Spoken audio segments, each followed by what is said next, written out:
Howdy y'all, and welcome back to another Kerbal Space Program video. This was actually just going to be a filler episode since I spent Halloween doing Halloween stuff instead of making YouTube videos. So I decided just to make a space station using replicas of actual rockets. And it's perfect timing because it's actually, I think it's like the 20th anniversary of the International Space Station was recently. But make sure to like and subscribe, you can see the little emblem down there. And so this is an Ariane 5 replica. The Ariane 5 was not exactly a rocket that was used to build the International Space Station. The Ariane 5 wouldn't be good in building any space station, really, because it's just too small. But I'm going to use it to build this one. Also, since I had limited fairing sizes, and the payloads were super lightweight, I have a ton of extra fuel after doing this with both this Ariane 5 and another rocket. Anyway, you can see that nice booster separation right there. Spins around and it looks really nice. So now we're just going to keep going through with the Rhino engine. I sped it up a little bit because I don't want this video to be super long. I sped up a lot of things in this video. And this is going to be the first section. It's just going to be sort of a core and yeah. See? Very short puff for circularization burn. Yeah. So we're just going to go up and yeah, also you can see I use the Rhino engine as a as the engine for the Ariane 5. The Ariane 5 is a little bit like it uses a single bell for the engine for the first stage, and the Rhino engine is the biggest single bell engine for the first stage. But because of it uses the Rhino engine as a lower stage engine, it's sort of slow to get off the ground. But yeah, I think I'm gonna do the circularization burn very, very soon now. Not sure how soon. Very, very soon. RCS. It's very wiggly. It's weird. Yeah. So I think just very, very soon. I can't. It's hard to see in the preview window that Filmora has, but it's okay. Yeah. I think. Yeah, I'm gonna go. Come on. Yeah, I also turned down the gimbal a little bit on that engine because it's shaking it so much. I don't think the gimbal actually... Oh, here we go. Circularization burn. It's very short. It's only like 300 meters a second because I took a very flat trajectory up. So yeah, the Rhino engine is pretty powerful. So yeah, done circularization burn. Now we're going to detach the lower stage and we're going to crash it back in so we don't leave any space junk. I used to not really care very much about space junk, but now I do. Oh yeah, we're going to extend the solar panels first, though. You see the space station has some RCS tanks, a lab, a hitchhiker storage container, and 2 command pods. It's a pretty basic thing. It also has a bunch of batteries on it. And yeah, now we're going to deorbit the booster. So we decouple the stages. Or actually, you don't decouple it because it's a docking port, not a decoupler. It doesn't matter.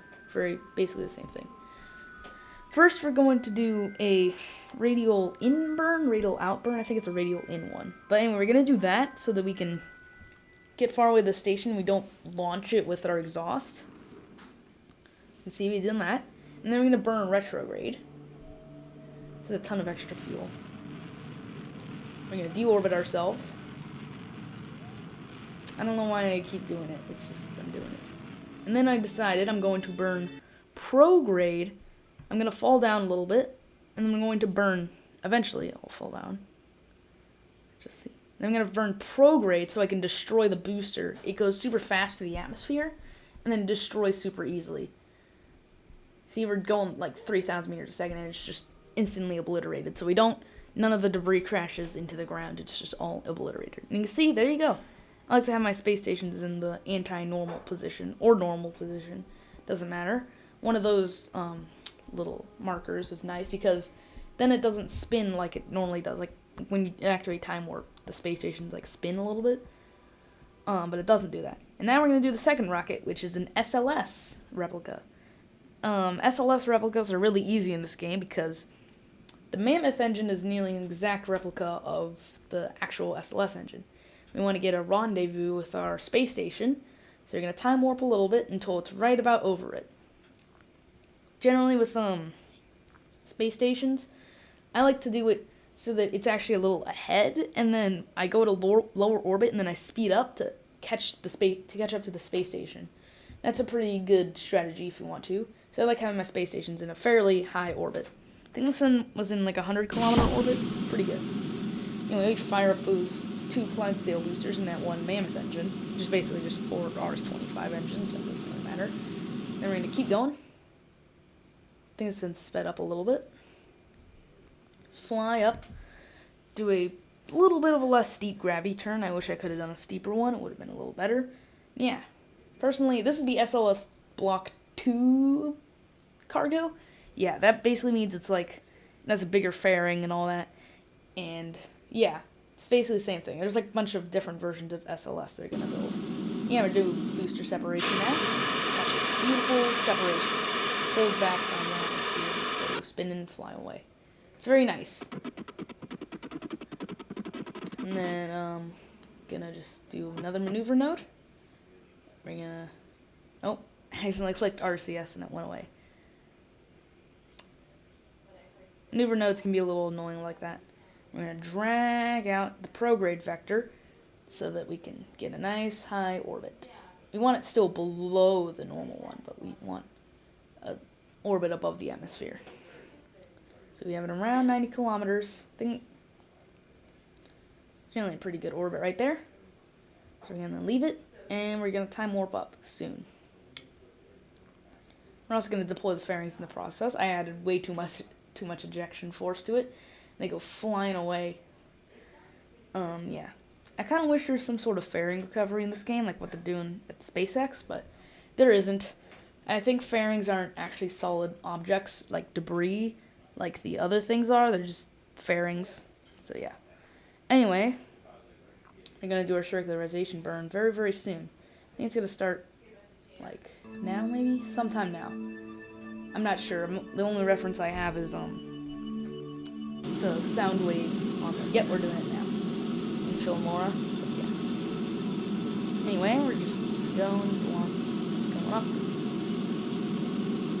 I like that. I think that's one thing that's kind of weird about Mammoth engine is that the orange it has orange flames, but it's basically just 4 vector engines. But the vector engines have blue flames, so I don't know how it does that. It's very weird. Anyway, we do a nice circularization. Circularization. I think it went slightly higher than intended, but it doesn't matter.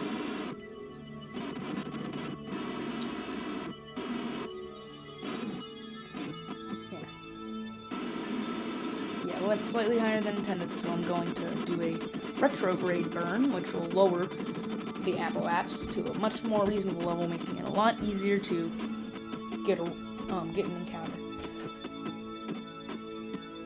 Or intercept, I guess is a better term. So just 2 small puffs with the Mammoth engine to lower the apoapse, and yeah. Don't want to lower the periapse into the atmosphere though. We set this as target. See, we already got a fairly close encounter with it, just because of the time we launched. It's good to launch at good times. Now we're going to do an inclination change so that we can get the orbits aligned with each other and make it a lot easier for ourselves. And you kind of have to do an inclination change to get a good orbit. If you couldn't intercept. So, I think it's an anti-normal, or no, it's a normal burn. I don't know. Doesn't matter. So we're going to do it like now. Fire up the engines. Very short one. Short puff with the engines. See, the ascending node is very good. And then, yeah, now we're going to do another burn to move like our apoapse and or not. We're going to do, turns out the best way to do it, oh yeah, I accidentally unset the target. I think the best thing to do it is that it's not always a prograde thing. It's also sometimes sometimes even, weird thing that's about rendezvous is that, like, sometimes you don't always burn prograde. Sometimes you want to burn retrograde even though you're in a lower orbit. So it's kind of weird. I think it actually has more to do with the orbital periods than speed, but I'm not sure. I think you're at the same speed no matter, like, what altitude you're in. It's just, I think the speed is more dependent on your time to apoapse and periapse than your altitude. So it's about orbital period, not speed. So we're going to do this burn now. Very small retrograde burn. I started messing around with that little counter there. I have the what is it called? Like extended burn indicator, I think is what it's called. It allows me to see more stuff, and I started messing with those numbers at the bottom that I don't know what they do. Yeah. Anyway, I think we went slightly over, so yeah. I'm gonna do a little prograde burn. Get it good, and I think we get a 200-meter separation. So yeah, that's very close. And yeah, doing a bunch of stuff. And you can see we're getting very, very close to it. It's like less than a kilometer away now. We have to burn retrograde relative to our target, which will get our orbit round synced with the other one's orbit, and then we can go towards it. So, facing retrograde. And it's coming very, very close, and we do a retrograde burn to slow ourselves down relative to our target. We want to slow ourselves down pretty good. Then we can do a short burn towards our target, and then, yeah. It's kind of funny how it's just such a huge rocket for this, instead of doing a small upper stage like before. And yeah. So, turn around. Now, this is after I've done a short burn, gotten a little closer. Sometimes it's kind of a weird way with the thing that works. So, like now it's flying past us, so I have to go back. This is sped up like 6 times. It's not actually this fast. Don't do it that fast. So we have to actually go back. And then I forgot, and I realized actually that I forgot to, like, I need to switch to the other one. So I quickly the pause was I was forgetting the controls. So I realized I hadn't switched to the other thing. So I quickly set it as a target. And then I just used the RCS thrusters to push it towards each other, and it's actually, since they're both aiming at each other, they're both pointing at the target, they just come together naturally. I think that it was a method sort of invented by Matt Lown, the other KSP YouTuber. Yeah, it's called the Lown Lazy Method of Docking, and it's a very good one because there's literally no reason not to do it. It's just easy. And we're going to do the same thing we did with the Rhino engine upper stage. We're going to turn around and burn prograde. Oh, and then I accidentally reorbited. Kind of a funny thing.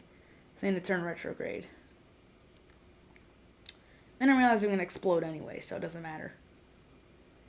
So yeah, we explode in the atmosphere, but small pieces left, surprising good, that can crash into someone's house. But it doesn't matter, because it just nicely, gracefully just falls down and... Come on. And it just crashes. That's it. That's it, y'all. Like and subscribe. Really helps out because I only have like 14 subscribers. You could be my 15th. Or you maybe already subscribed. I don't know. Yeah, like and subscribe, and goodbye.